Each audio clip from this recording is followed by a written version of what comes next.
وہاں وہ مسلط کر دی گئی ہے. لیکن بلوچستان کی عوام نے، بلوچستان کے سیاسی کارکنان نے ہمیشہ سیاسی مزاحمت کر کے یہ ثابت کیا ہے کہ ہم کسی ظالم کے ظلم سے، ہم کسی جابر کے جبر سے ہم پیچھے نہیں ہٹیں گے. ہم اپنے ملک کے لیے، اپنے صوبے کے لیے اسی طرح جدوجہد جاری رکھیں گے اور انشاءاللہ ہم ان ظالموں کو شکست دے کر دکھائیں گے. اور قاسم خان سوری نے کل ایک ٹویٹ کیا تھا، اس میں انہوں نے ایک فوٹو دکھائی تھی کہ وہاں سے جو ایرانی تیل اسمگل کیا جاتا ہے، انہوں نے کہا کہ تمام چیزیں اسمگلنگ کی اس طریقے سے جاری ہیں، لیکن کچھ روڈ بند کیے گئے اور عام عوام کے لیے جو ہے وہ وہاں پر قانون نافذ کرنے والے ادارے میسر نہیں ہیں. تو گراؤنڈ کی کیا صورتحال ہے، ریئلٹی کیا ہے؟ دیکھیں وہاں جو بارڈر ایریا ہے، چاہے وہ افغانستان بارڈر ایریا ہو یا ایران کا بارڈر ایریا ہو، مکمل طور پہ ان کے چارج میں، ان کے پاس ہے. لیکن ان کے چارج میں ہونے کے باوجود یہ پھر یہ شوشہ چھوڑتے ہیں کہ یہ اسمگلنگ ہو رہی ہے. اسمگلنگ یہی کرواتے ہیں، جہاں ان کو ضرورت ہوتی ہے ان کے لوگ اسمگلنگ کرتے ہیں، وہاں نہ رات کو روٹ بند کر دیا جاتا ہے، نہ دن کو ان کے لیے کوئی مسئلہ ہوتا ہے، نہ کسی کسٹم آفیسر نے ان کو روکنا ہوتا ہے. کیونکہ آپ کو پتہ ہے اس ملک میں جو بلا، جو ظالم سوچ ہمارے اوپر مسلط ہے، وہ اس ملک کو کس طرف لے کے جا رہی ہے وہ تو ہمارے سامنے ہے.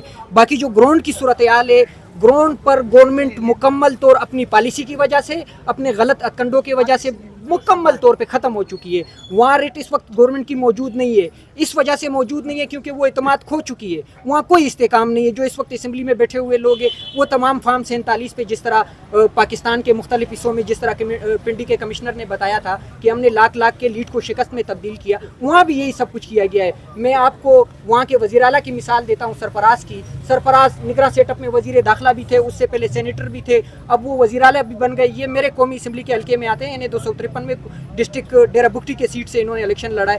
میں اللہ پاک کی قسم لے کے حاضر ناظر ہو کے یہ کہتا ہوں کہ وہ شکست کھا چکے ہیں. جب آپ ایک سی ایم کو، جو شکست خوردہ سی ایم ہے، تو وہ عوامی مسائل کو کس طرح سمجھیں گے، یا انہیں عوام کے مسائل کو حل کرنے کی کیا ضرورت ہوگی؟ کیونکہ انہیں پتہ ہے کہ میں ووٹ کے ذریعے تو آیا نہیں ہوں، میں تو کسی طاقت کے ذریعے آیا ہوں، میں تو نالے کے اس پار کے لوگوں کے کندھوں پہ آیا ہوں. تو وہ انہی کی بات مانیں گے، اور ان کی بات جنہوں نے مانی ہے، لیاقت علی خان سے لے کے آج کے دن تک، ہم نے اس میں نقصان ہی کیا ہے. ملک رول آف لا سے بنتے ہیں، ملک رول آف لا سے بڑھتے ہیں.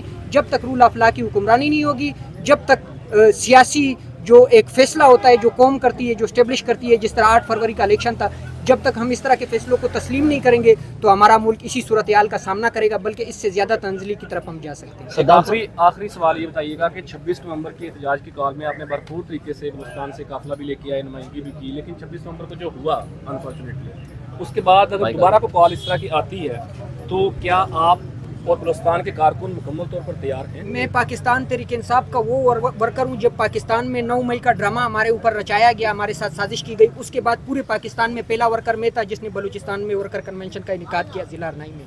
26 نومبر کے بعد بھی پہلا ورکر میں ہی ہوں جس نے پاکستان تحریک انصاف کے پلیٹ فارم سے ڈسٹرکٹ ارنائی میں پہلا ورکر کنونشن منعقد کیا. یعنی کہنے کا مقصد یہ کہ ہمیں عمران خان نے ہر مشکل حالات میں جدوجہد کرنے کا بتایا ہے.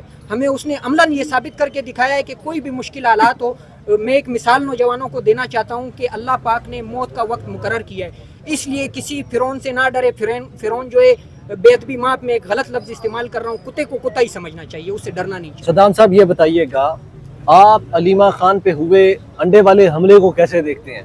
یہ کس نے کرایا، آپ کو کیا لگتا ہے؟ اس ملک میں سازش کروانے والے، خسرو سے حملہ کروانے والے، مینڈیٹ چوری کروانے والے، فاطمہ جناح کو قوم کے سامنے جس طرح تکلیف انہوں نے دی، جس طرح قائد اعظم کے ایمبولینس کو بند کیا گیا، جس طرح اس کے ساتھ ظلم کیا گیا، وہ واضح ہے کہ یہ کون کر رہا ہے. یہ آپ کے اوپر اس وقت ایک امپورٹڈ پالیسی مسلط کی گئی ہے. امپورٹڈ پالیسی کی وجہ سے آپ کے ملک میں اس طرح کے حرکات ہو رہے ہیں، کیونکہ اس ملک میں اسٹیبلشمنٹ، عالمی اسٹیبلشمنٹ جو ہے، آپ کے اسٹیبلشمنٹ سے ہٹ کے عالمی اسٹیبلشمنٹ جو ہے، وہ یہاں استحکام نہیں چاہتی ہے، وہ یہاں اسی طرح کی صورتحال چاہتی ہے. آپ کو پتہ ہے پاکستان کے حوالے سے مختلف ڈیٹ جو ہے وہ انٹرنیشنلی دیے گئے تھے کہ خدا نہ خواستہ 2024، 25، 27، 28 پاکستان ٹوٹ جائے گا. تو وہ تو چاہتے ہی نہیں ہے کہ پاکستان جڑا رہے، اور ہمیں ان سے تو کوئی گلا نہیں ہے. دشمن ہی ہوتا ہے، اس کی پالیسی دشمنی کے مطابق ہی ہوتی ہے. لیکن ہم کیا کر رہے ہیں؟ ہم جو اس ملک کے دعوے دار ہیں، جو اس ملک کے ہم حکمران بننا چاہتے ہیں یا اس ملک کے باپ بننا چاہتے ہیں، ہم اپنے گریبان میں دیکھیں کہ ہم اپنے ملک کے ساتھ کیا کر رہے ہیں، اپنے قوم کے ساتھ کیا کر رہے ہیں، اپنے قبائل کے ساتھ کیا کر رہے ہیں. دوسرا، آپ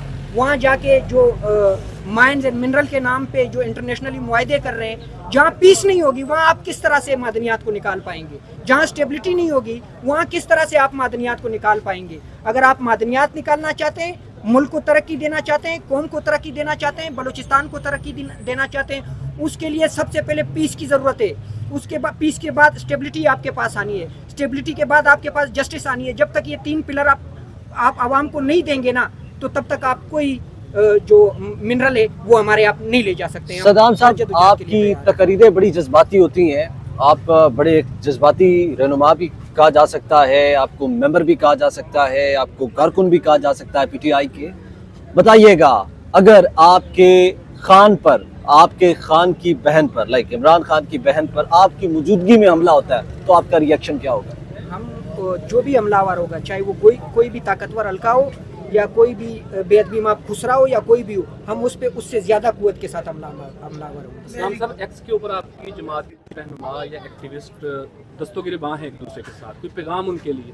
ان سے یہی التجا ہے کہ یہ قومی جنگ ہے, اس قومی جنگ کو ہم اپنے چھوٹے چھوٹے اختلافات کی وجہ سے نقصان پہنچا رہے ہیں. تو قوم کے وسیع تر مفاد میں آپ سب سے اپیل ہے کہ پلیز خدارہ عمران خان کے لیے, حقیقی آزادی کے لیے, اس ملک کے مسائل کے خاتمے کے لیے, رول آف لا کی حکمرانی کے لیے 2 قدم پیچھے ہٹیں. یہ باتیں ہم اپنی حقیقی آزادی حاصل کرنے کے بعد بھی کر سکتے ہیں, اپنے لیڈر کے ساتھ بیٹھ کے بھی کر سکتے ہیں اور اپنے تنظیم میں بھی بیٹھ کے کر سکتے ہیں. Thank you. بہت شکریہ جی.